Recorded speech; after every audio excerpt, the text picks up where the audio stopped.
IFM News. IFM News. IFM News. Sports.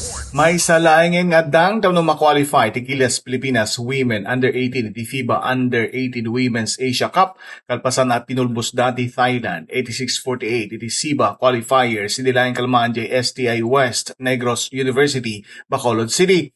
Iti ayam sigod ngay marangkada ti Gilas Girls iti first quarter babayan iti 7-0 run no sa dino na limitaran dati Thais iti inem laeng nga puntos 26. Numan gimandata kumamat ti Thailand iti second quarter tapno idikket iti score 29-19. Ristomet Arim Machada da Zia Onyate ken Leia Penuela.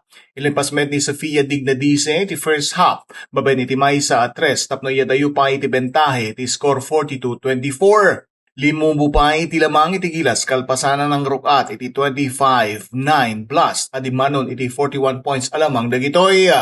Kabayatan na kas pagarigan mga bakti Indonesia kontra Thailand itang aldaw. May sa virtual knockout match iti panagsango iti Pilipinas ken Indonesia intun bigat aldaw iti Sabado para iti solo at tugaw iti Fiba Asia Cup. Para iti IFM Sports, dahito ni Idol Joey C. Tatak IFM. IFM News. IFM News. IFM News. Sports.